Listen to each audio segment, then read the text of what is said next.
Daylight September 4th, 2010, and Christchurch wakes to the carnage left by what seems an invisible monster from the dark one early morning. The roof was actually waving. It was going like a wave. The sprinkler systems went off. There was stock falling everywhere. Very, very scary. Buildings were cracked and ripped apart. Residents were forced from their crumbling homes into emergency shelters. People's livelihoods were in tatters, near-death experiences shared, though remarkably, not a single life was lost. Traumatized by the strong aftershocks and ever-present danger, Cantabrians could still count their blessings to be alive. But the stress took its toll all the same. Suffering exhaustion and too scared to sleep, the worst nightmare was yet to come, just 5.5 months later.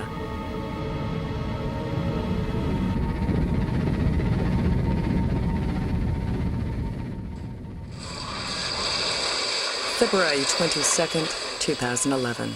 And a state of emergency is declared as a region already struggling to its feet is hit by another giant quake. The big one, lasting an entire 40 seconds. Get out on the street, mate. The Garden City turned into a battlefield of madness and mayhem, as if hit by a bomb. People walk around covered in blood and tears. Dozens are dead. Many are missing. Like a war zone, the city's red zone is every bit disturbing.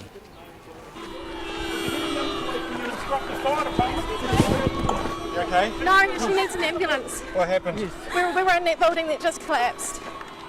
I can't make out. Can you call out to us, please?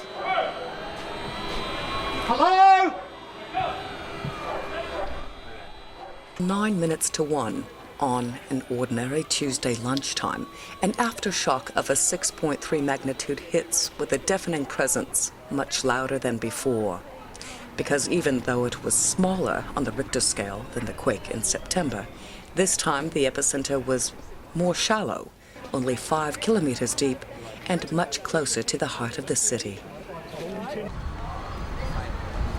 In the moments afterwards, confusion, fear, trauma, and people in total shock to understand what just happened, desperate to find their loved ones and figure out where to go next. Amid the devastation, a scramble for safety.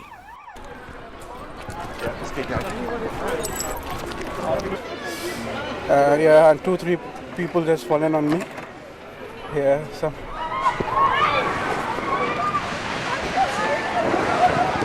People, terrified, running for cover, but none to be found. Swarms of strong aftershocks continued to tear down the country's second largest city, now in ruins. Comes down, you got no chance. Can you all go back there, please? People simply going about their business became victims of falling debris in cafes, their cars, along sidewalks, on buses, and in their own backyards. No one could have prepared for such a catastrophe. There were superhuman efforts to find anyone alive. Many were rescued, but the roll call of the missing, injured, and dead was steadily climbing. Is there someone under there? Yes. Okay.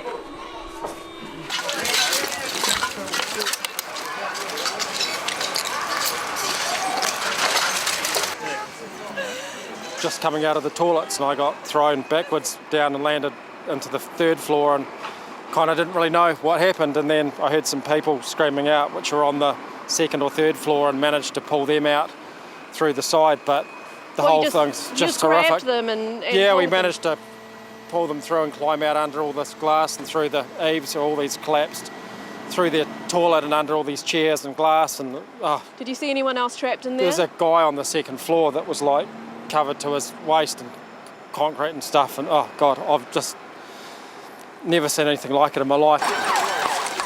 Defense forces were called in, and within hours, expert rescuers from around the world began their grim work. The CBD was in lockdown. No part of the central city was spared. 2 major commercial buildings, 2 relatively modern buildings, the icon of the city, the cathedral with its mighty steeple, fallen in deadly collapse. In all, 181 people died. Mayor Bob Parker became a pillar of strength and catalyst for calm amid the insanity. The situation is extremely grave. And the first thing that I need to ask our citizens to do is, if you're able to stay in your house, that's exactly where you should be. We have set up emergency welfare centres in the city. There are a significant number of people at the 2 centres that we've been able to keep open. We have a problem right across the city with water and wastewater. It's up here! It's up here! It's here!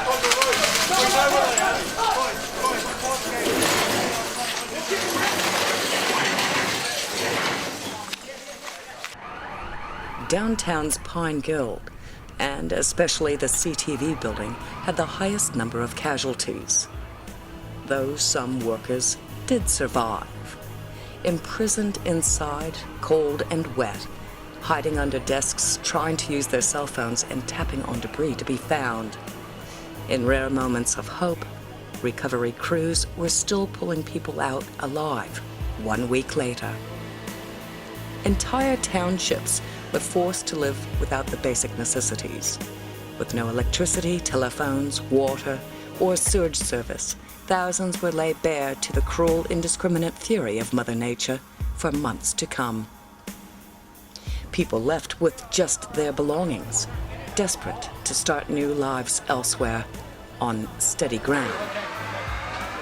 By now, hospitals were full, makeshift triage centers were set up, refugee tents were packed, roads buckled, and there were sinkholes that swallowed cars whole.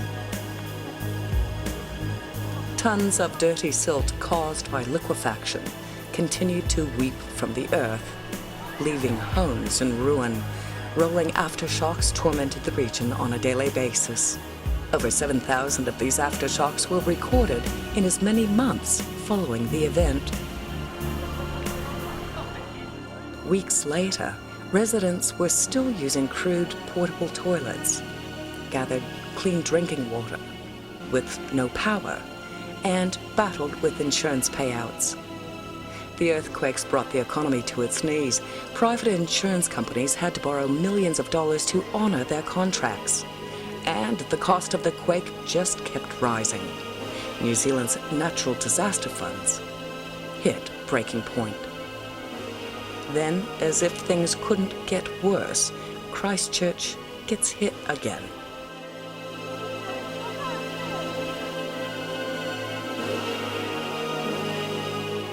June 13th, 2011, and an earthquake reaching another magnitude 6.3 strikes another cruel blow. I'm scared. We are going to have to think about whether we stay here or not, because we can't bring up our kids in an atmosphere where they're frightened to go home, to go out, to be with their friends.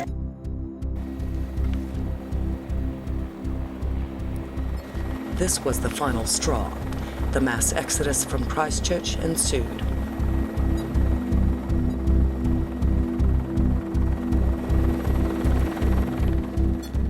New Zealand's earthquake intensity scale runs to 12. The most disastrous, the earthquake in February, was ranked 9 and was destructive. By June, with so many building foundations already affected, it didn't take much of an aftershock to rattle them into ruins. We live with the risk of earthquakes every day. The episodes in Canterbury revealed fault lines in the Earth's crust we never knew existed. By now, 12,000 homes are doomed. Several thousand others are unlivable, and the cost of the quake payout is running into the tens of billions. We may never see the end of Mother Earth shifting under our feet, let alone in Christchurch, as we are, in fact, living along the Ring of Fire. But by sheer determination and resilience, broken hearts and lives are healing as the city and its people dream of rebuilding. Christchurch will never disappear, but always remain different to each and every person who, in one way or another, experienced the Canterbury quakes.